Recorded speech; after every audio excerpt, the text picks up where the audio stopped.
Alright, listen up. I'm about to show you how to reset your oil change light. You see mine just went off. I want to reset it. So what I'm gonna do is I'm gonna push this button 2 times to the run position. Boom.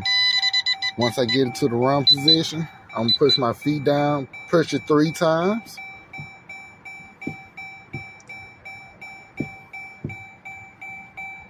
Then I'm gonna turn it back to the off position. And then next, I'm gonna start it up, put my foot on the brake.